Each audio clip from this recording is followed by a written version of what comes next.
Entonces vamos a empezar a platicarles acerca de la temperatura y decimos que la temperatura clásicamente se ha considerado como la esencia del clima y a la temperatura es tal vez el elemento climático que más ha sido estudiado y al que mejor se le conocen sus relaciones con el desarrollo de los cultivos. Esta importancia surge porque la temperatura se relaciona con muchos procesos fisiológicos, muchas reacciones químicas, todos los procesos de crecimiento, la absorción de agua, nutrientes, gases y otros procesos.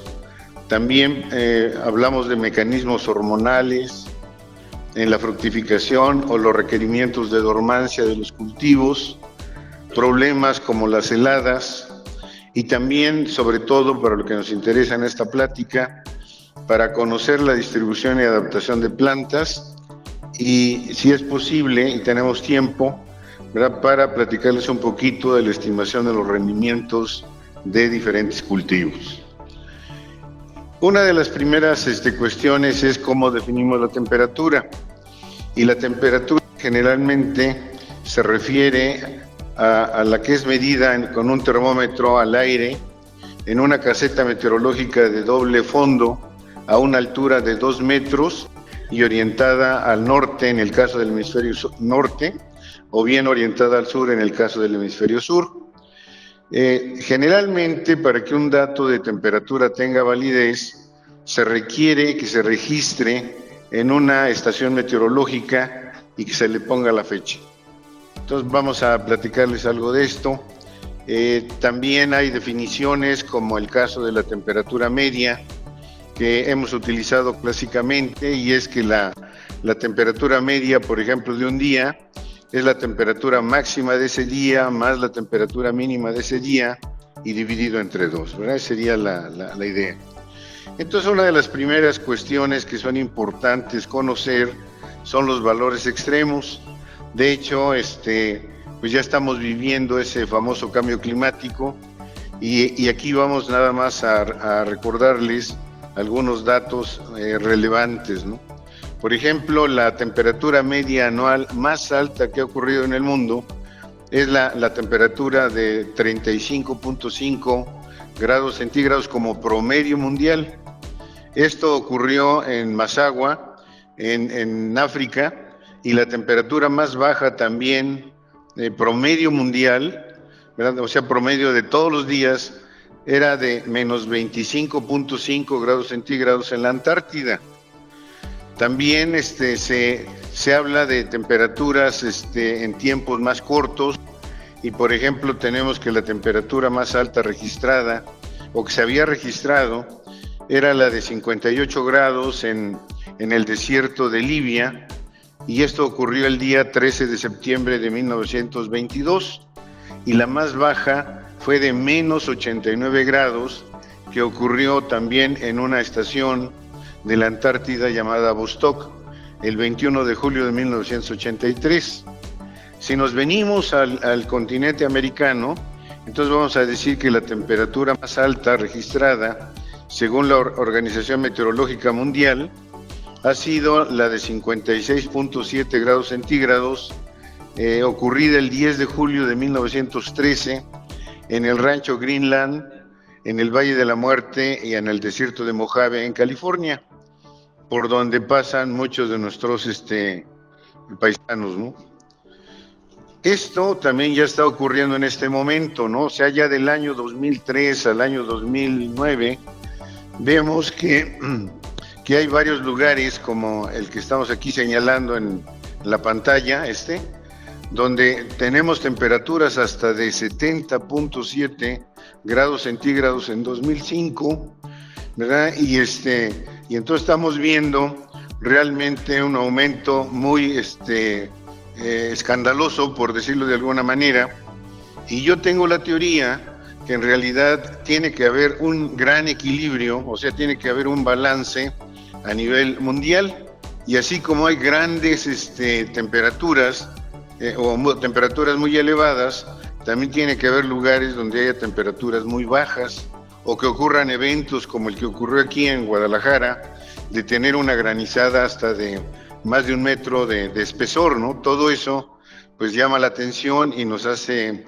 concientizar el famoso cambio climático que está ocurriendo a nivel mundial. Si regresamos a platicar un poquito de la teoría, le vamos a decir que la temperatura está afectada por la latitud.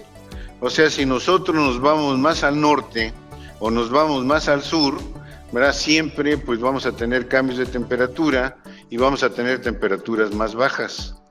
O sea, tenemos el polo norte o tenemos el polo sur y eso también nos va a generar cambios de temperatura. Otra cuestión es de que si empezamos ya a especular sobre el cambio climático, bueno, pues hay ya algunas teorías, algunos modelos que nos hablan del incremento de temperatura y entonces, bueno, pues podemos tener mapas como lo que estamos viendo aquí. Yo quiero platicarles un poco también de los efectos de la altura. Y uno dice, cuando está uno subiendo en altura, también al subir en altura la temperatura disminuye y ese cambio de temperatura con la altura se le conoce como gradiente altotérmico. Y vamos a platicarles que hay 2 tipos de gradientes, uno que se llama libre y otro que se llama en relieve. El libre es como si nos subiéramos a un globo aerostático y empezáramos a ascender en forma vertical, y en relieve es como si estuviéramos subiendo una montaña. Cada uno de ellos tiene un determinado valor y también cada uno de ellos nos sirve para comenzar a predecir algunas cuestiones importantes. ¿Verdad? Si vemos el gradiente en relieve, o sea, como uno puede comenzar aquí también a platicarles que podemos encontrar la misma especie, de árboles, de plantas, de cultivos, a diferentes latitudes y a diferentes alturas. O sea, si relacionáramos con una línea la temperatura que ocurre entre la latitud y la altura, nos daríamos cuenta que esa línea se mantiene de esta manera y entonces podemos encontrar la misma especie vegetal en diferentes partes del mundo. ¿Verdad? Esta es una cuestión importante. Sin embargo, también volviendo y hablando ahora de nuestro país, aquí quisiera comentarles de este proyecto que se conoce con el nombre del Proyecto de Zonas Agroecológicas, que fue propuesto por la FAO en los años 70. En los años 70 se veía el año 2000 como un año muy difícil, porque se tenía la pregunta de que si la población mundial, con su crecimiento, iba a poder ser alimentada con los recursos que tenía nuestro planeta. Entonces, por esa razón se veía el año 2000 algo así como muy terrorífico, y entonces se comenzaron a hacer muchos estudios. Este proyecto tiene vigencia en la actualidad. Este proyecto se sigue usando, por eso es importante mostrarlo. Entonces, una de las cosas que se definen en este proyecto es lo que se conoce como las divisiones climáticas. Estas divisiones climáticas se definen con el gradiente altotérmico, o sea, como si estuviéramos subiendo en un globo.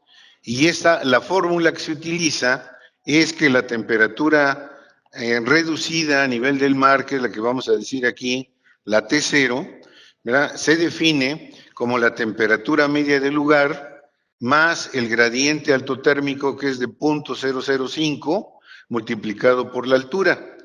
Y entonces tenemos estas divisiones o estas características que me interesa que ustedes las guarden en la mente. Por ejemplo, se dice que una zona es tropical cuando todos los meses tienen una temperatura reducida a nivel del mar mayor de 18. Es subtropical cuando hay uno o más meses que tiene una temperatura media también reducida a nivel del mar menor de 18. Y luego tenemos una temperatura templada donde uno o más meses tiene una temperatura menor a 5 grados. ¿Qué pasa en México? ¿No? Es una cuestión aquí importante. Aquí, por ejemplo, si vemos Chapingo, Chapingo está elevado o tiene una elevación de 2.250 metros. Si convertimos esto en una fórmula, Vamos a decir que la temperatura de Chapingo, si ustedes